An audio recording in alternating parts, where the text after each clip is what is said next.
Let's talk about the 5 contract clauses that decide if you get paid or you get played. Your contract isn't protection, it's actually a weapon. And most business owners don't really know how to use it. I've been a corporate business attorney in private practice for over a decade, and I'll tell you what I tell all my clients. Fastest way to lose money actually isn't a bad customer. It's a sloppy contract. And before we start, let's kill a popular myth. A contract doesn't actually always have to be written to be enforceable. A lot of spoken agreements can be binding with the right elements, but if it's not written, you're basically signing up for a he said, she said cage match, and that's really not a business strategy. That's kind of gambling. We're counting down in reverse order here because I'm going to save the most important clause for last, and that's the one that decides whether you win when things get uncomfortable. Let's start with number 5. Boilerplate is not just filler. Here's the part everyone skips and then cries about later. The boilerplate clauses, as we call them. People treat these like they're fine print. That's cute until they're in a dispute and realize the fine print is actually kind of the whole game. Here's what matters: governing law and venue. Where do you fight? Your home turf or theirs? Notices. How do you deliver official communication so that it actually counts? Assignment. Can they hand your contract over to someone you didn't choose? How about the entire agreement clause? Stops them from saying, hey, but you promised me on the phone something else. My stance is really that if you can control where the fight happens, you control leverage. Pick your forum. Make them come to you. So how do you write it? Just add a clean section called legal details. No poetry, just the rules. So remember, boilerplate is not boring, it's leverage, and especially when it's written down. Now let's talk about the clause that ends a bad relationship fast and clean. Termination. This is your exit strategy. If your contract doesn't have an exit plan, you didn't sign a deal, you kind of signed a trap. So for number 4, we're getting into termination and what survives. Your contract needs to say things like, can either side terminate for convenience or any reason, or only for cause? How much notice is required? What happens to work in progress and money owed when that thing ends? What clauses survive termination? For example, payment, confidentiality, IP, dispute resolution. Here's a very simple example. If you are a service provider, you want termination with notice and you want to get paid all the way through the termination date. If you're a client, you want flexibility, but you also want a handoff plan so that you're not stuck with nothing. My preference is that I'd rather have a tough contract with a clean exit than a nice contract that turns into a hostage situation. So here's how to write it.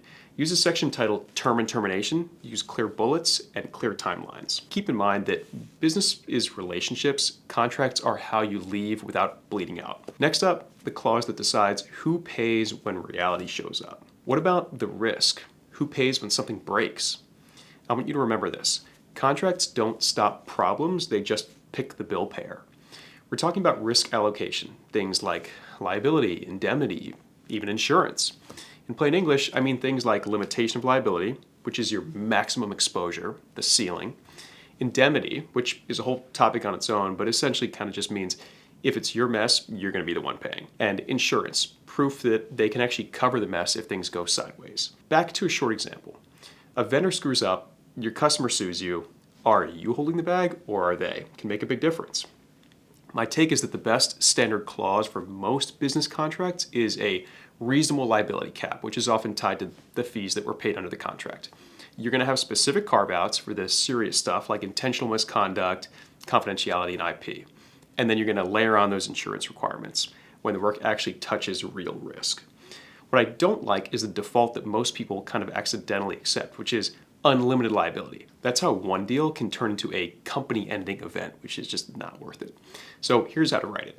Create a section called Risk and Liability, define the caps, define the carve-outs, and just keep the whole thing readable. Again, you don't need a contract that sounds smart, you need one that keeps you alive.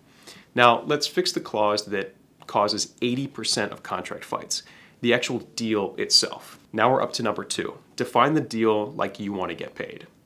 Most contract disputes actually aren't legal. They're just translation errors, and we're talking about scope, deliverables, and payment. This is where you stop guessing and you start defining. Your contract should, at a very minimum, say what exactly you're providing, what's the timeline, are there milestones, deadlines, approvals, what's the price, and when is payment due. Finally, what's out of scope and how do changes get handled. As an example, a bad version of this would say, hey, you're doing a contract for marketing services. A better version would say, hey, you're going to do 4 email campaigns per month. You're going to have 2 revisions each delivered within 5 business days of approval. much more specific. My take on this is that if you're deciding between flexible and specific, choose specific every time and add a change order process for flexibility. That's really how the pros do it. Here's how to write it. Use plain headings, services, deliverables, fees and payment, and then one for changes, because changes always come. Remember, if you don't define the deal, you didn't write a contract. You wrote a disagreement. And now the big one, the clause that decides whether you actually win when someone breaks the deal. Up to number 1 on my list, disputes and remedies. This is the clause that wins the war. The most important contract clause is the one you pray you'll never need. Number 1 on my list, dispute resolution and remedies. Your contract needs to answer what counts as a breach. Do they get a cure period to fix it? How long is that period? What remedies do you have? Can you terminate, collect fees? Can you get an injunction? Where do disputes get resolved, court or arbitration? And particularly important for your lawyer, do you recover attorney's fees if you win? Here's a little misconception breaker, again, because it does matter. People think if it's signed, I'm protected. Wrong. If your remedies are vague, you can be right and still lose, because enforcing the contract becomes slow, expensive, and messy. My take on it is that in most business contracts, I like clear notice plus a cure period, so small issues don't become wars, and a dispute setup that matches your goals. Do you want confidentiality and speed? Then arbitration can be smart. Do you want appeal rights and broader discovery? Court might be better. Either way, don't leave it open. That's how you lose leverage. So here's how to write it. Use a section called disputes and remedies. Structure it like this. You're going to have breach and cure, attorney's fees, forum and arbitration, and emergency relief, if that's relevant. Final word on that, a contract without remedies is a locked door with no keys. Just don't do it. So that's my list. Boilerplate mechanics, termination, risk allocation, deal terms, and the closer, disputes and remedies. If you're using templates, handshake deals, or signing whatever someone emails you, you're not running a business. You're hoping it survives. If you want a contract that's clear, enforceable, and built to protect your cash flow and leverage, that's what I do.